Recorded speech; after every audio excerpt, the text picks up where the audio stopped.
What animal would be cutest if scaled down to the size of a cat? Many manatees would be chubby cuties. A miniature woolly sheep would be cute. Giraffes. Don't be silly, giraffes aren't real. Happy cake day. Cows. I want a mini cow. Carrot MOOO. Human. No, wait, fuck. I just gave myself nightmares. Mom said it's my turn on those barks. Elephants. There was a game on Askreddit where you controlled a tiny elephant that pooped pastries, which is why 2000's internet was best internet. Dear. Redditors with personality disorders, narcissists, sociopaths, psychopaths, etc. What are some of your success stories regarding relationships after being diagnosed? Well, my father's a psychopath who once told me that psychopaths don't like being called that. He'd consider his greatest success that of being able to hold down a marriage with a kid, along with multiple girlfriends.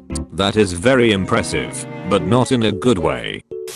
I hope it's okay that I answer. I'm dating a woman with borderline personality disorder. I've known her for 8 years. Have been seeing her for a year and a half, and we've been officially dating for a year. It's hard, but it's the most rewarding relationship I've ever been in. The odd might be surprised to know that sociopath and psychopath do not exist in the DSM-V, the official manual of mental disorders.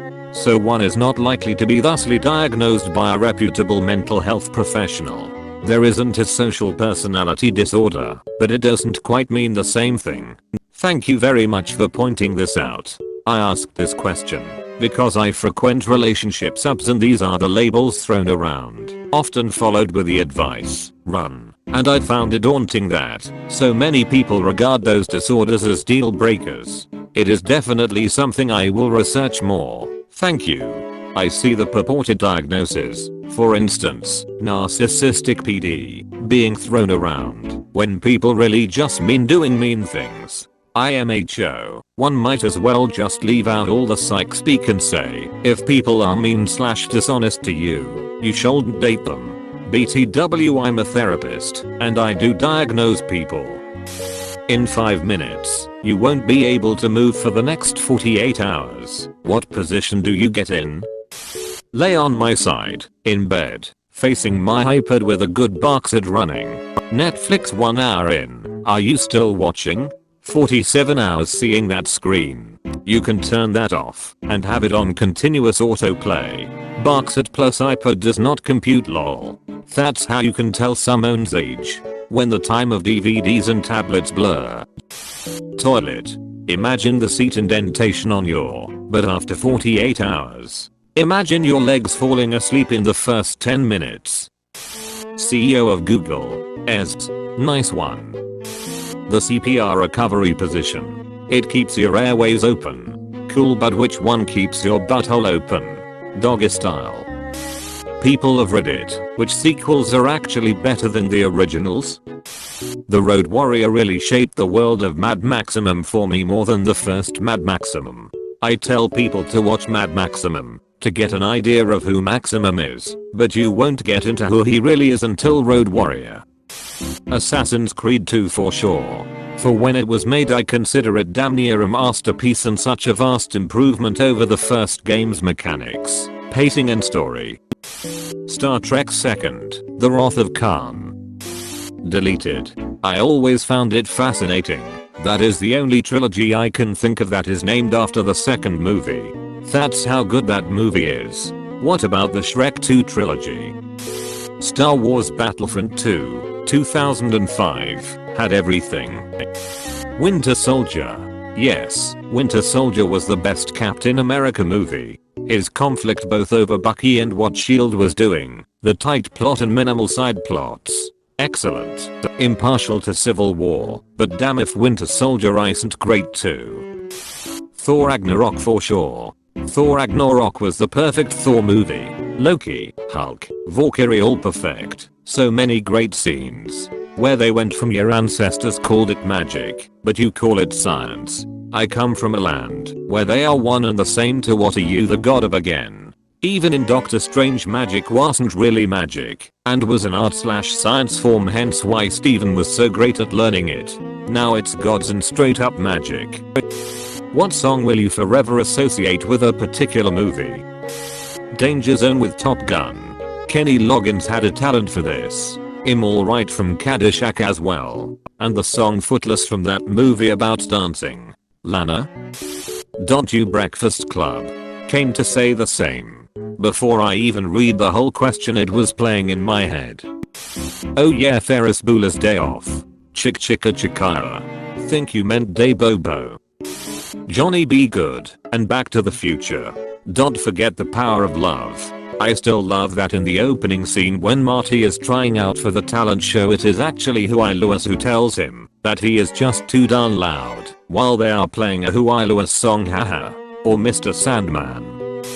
What technologies from 2019 would seem like science fiction to people from the 1950s? Show them a pocket calculator. It won't be invented for another 15 years, but today they cost about 2 cents to make, and it's a technology they could wrap their heads around. After they wrap their heads around that, then show them a smartphone. Even just a smartphone makes me feel like we're living in the future. I'm old. When I was little in the 70s, there were books on the future talking about how we'd be reading the newspapers on our personal computer and how we could talk to someone halfway around the world on a wristwatch. It just seemed like crazy talk to me back in the day. Look where we are now. So after all, the past humans were right. If we think those holograms and flying cars are too imaginary, well then, we gotta wait. Edit. Okay, if you wanna say something about the flying cars, please stop. I just said it to say that futuristic things we dream of will come true, but we need to wait. Please stop. I'm tired. I think holograms are more realistic. After all, flying cars would need a lot of energy to keep them up. We'd need to find a way to make them at least somewhat efficient to make it reasonable to produce them. Electrical discharge machining. One of the most common sci-fi tropes of the time was metal machined to such tolerances that doors on spaceships seemingly appeared out of nowhere.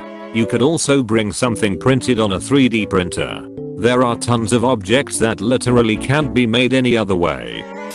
Obviously smartphones and tablets, but using the Google Translate camera mode to translate text live through the camera still kind of freaks me out, even though it's been around for 5+ years. Cameras that need no film and can transmit not just still images, but full motion video to your friends in a matter of seconds. Just about any function on any smartphone is science fiction in the 50s. Hobby drones. Even the most advanced helicopters in the 50s were primitive as fuck. Something that can fit in your palm, fly 35 miles per hour over a mile away, and film beam everything it sees in HD real time to your phone would have blown my mind as a kid in the 90s, never mind someone in the 50s. Basically anything computer based. Nobody back then could have seen the transistor revolution coming, so the massive amounts of computing power and storage now available to the everyman are insane, to say nothing of the AI revolution. Also basically everything SpaceX is doing. You're telling me you guys have rockets that land, and they do it themselves. What is a highly underrated advantage of living alone? Not having to clean other people's dishes. When you clean the bathroom though, you have no one to blame but yourself. Well, quit shitting in the sink then. Not having to think in advance about when you want to shower, cook dinner, etc. because you don't have to accommodate anyone else. It's beautiful. Silence. Glorious uninterrupted silence. Literally everything about living alone is bliss. However, the best sign a person is a good fit for you is that being in their space or vice versa feels as good as, or better than living alone. I had such a person, until she saw how I barbarically hung up her nice towels, RIP. Not having to explain why you're being quiet, not having to answer to is everything okay. Don't have to tolerate crappy decorations, or deal with unexpected visitor. Other people, they aren't in my house. Doing whatever the fuck you want. Fuck those dirty dishes, I like them there. Purple carpets, cause I said so. This isn't a living room, it's a yoga room. And so on. I agree with all except for the dirty dishes. Nah, it's cool, you live alone. Let those dishes fill the sink. Then when the weekend comes and you do a whole big load of dishes, you feel accomplished and like you're not a total failure. I mean, me too. Thanks.